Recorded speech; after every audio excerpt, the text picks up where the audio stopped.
ये कहानी है एक ऐसे सर्जन की who was famous for his fast surgeries and who was famous for his below knee amputation in less than 30 seconds. इसका नाम था Robert Liston.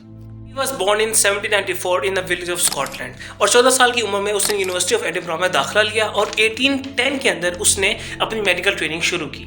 He was known as a very fearless surgeon और usually Liston उन patients पर भी operate करता था जिनको ऑपरेट करने से फेलो सर्जन इनकार कर दिया करते थे. उस जमाने में अच्छी सर्जरी का मतलब था बोल्डनेस, प्रिसीजन एंड स्पीड और अपनी स्पीड की वजह से ही लिस्टन को fastest knife in the west wind के नाम से जाना जाता था. बिलो नी एम्पुटेशन, जिसको आम अल्फाज में हम टांग के खराब और मुर्दा हिस्से को काटने का प्रोसीजर कह सकते हैं, जो कि यूजुअली हम शुगर के मरीजों में भी करते हैं जब उनकी शुगर बहुत ज़्यादा बढ़ जाती है. Liston used to perform that procedure in less than 30 seconds और लिस्टन की अनपैरेलल्ड और फास्ट और प्रिसाइज सर्जिकल टेक्निक्स को देखने के लिए दूर दराज से सर्जन्स लिस्टन के ऑपरेशन थिएटर में आया करते थे और मेडिकल स्टूडेंट्स ऑपरेशन थिएटर में आया करते थे. उस जमाने में ऑपरेशन थिएटर कुछ इस तरह के दिखा करते थे जहाँ पे सीखने वाले लोग, मेडिकल स्टूडेंट्स और प्रोफेसर्स बैल्कनी में बैठते थे और सर्जन और उसकी टीम बीच पे खड़े होके एक थिएटर के ड्रामे की परफॉर्मेंस की तरह वहाँ पे परफॉर्म किया करते थे अपने ऑपरेशंस.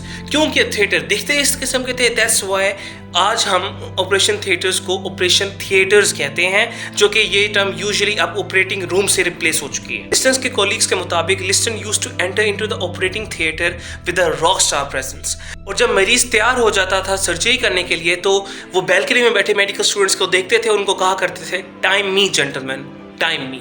और मेडिकल स्टूडेंट्स अपनी स्टॉप वॉच से टाइम लगाते थे कि कितनी जल्दी ये सर्जरी कंप्लीट होती हैं और यूजुअली वो लेस देन 30 सेकंड्स में बिलो नी एम्पुटेशन कर लिया करते थे या अबव नी एम्पुटेशन कर लिया करते थे. इसी वजह से वो अपनी स्पीड की वजह से बहुत मशहूर थे. अब द रीज़न लिस्टन इतनी जल्दी सर्जरी करता था उसकी वजह सिर्फ यही थी क्योंकि उस जमाने में anaesthesia, blood transfusion, sepsis, surgical side infections, pain control, इसका कोई कॉन्सेप्ट नहीं था. तो पेशेंट का सर्वाइवल डिपेंड ही इस बात पे करता था कि सर्जन कितनी जल्दी सर्जरी कर लेता है और कम से कम ब्लड लॉस के साथ जल्दी से जल्दी सर्जरी करके पेशेंट को क्लोज करके उसको घर भेज दे. क्यों? क्योंकि एनेस्थीसिया का ज़माना नहीं था, एनेस्थीसिया उस टाइम तक आया नहीं था. तो मतलब सर्जरी का मतलब था विदाउट एनी पेन कंट्रोल, मतलब सर्जरी के दौरान पेशेंट को पेन होगी ही होगी. तो पेशेंट के कंफर्ट के लिए भी कि उसको पेन कम से कम हो, सो लिस्टन यूज्ड टू प्रेफर कि वो जल्दी से जल्दी अपनी सर्जरीज कंप्लीट कर ले. And that's why he is known as the fastest knife in the West Wind. Robert Liston जो है अपनी सर्जिकल टेक्निक्स और महारत से ज़्यादा अपने एक केस की वजह से मशहूर है, जिसमें जब वो एक बिलो नी एम्पुटेशन एक पेशेंट की कर रहे थे तो उसी तेज़ी में प्रोसीजर करते दौरान वो अपने साथ बैठे असिस्टेंट की उंगली काट बैठे, जिसमें काफ़ी खून भी ब्लीड हुआ और एक तमाशाइयों में यानी बैल्कनी में बैठे हुए कमज़ोर दिल का बंदा ये मंजर देखकर शौक से मर चुका.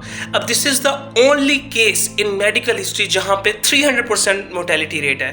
और 300% किस तरह? क्योंकि वो वाहिद केस है जहां पे मरीज की जगह 3 लोग मरे. एक मरीज सेप्सिस की वजह से मरा यानी इन्फेक्शन की वजह से मरा, दूसरा मेडिकल असिस्टेंट मरा जिसकी उंगली कटी थी और तीसरा वो तमाशाई जो कि शॉक से मर गया. So this is the only medical case in the medical history जहाँ पे 300% mortality rate है. लेकिन apart from that and due to his services to the medical field, Liston को बहुत ज़्यादा रिकग्नाइज किया जाता है और आज भी लिस्टन मेडल के नाम से अवार्ड दिया जाता है उस सर्जन को जो कि सर्जरी में बहुत ज़्यादा महारत हो, जिसकी सर्जिकल टेक्निक्स बहुत ज़्यादा अच्छी हो. Thank you so much for watching the video. If you like the video do like, comment and share it. और आप मुझे बताएं कैसी लगी video and if you want more such videos so let me know in the comments. Thank you.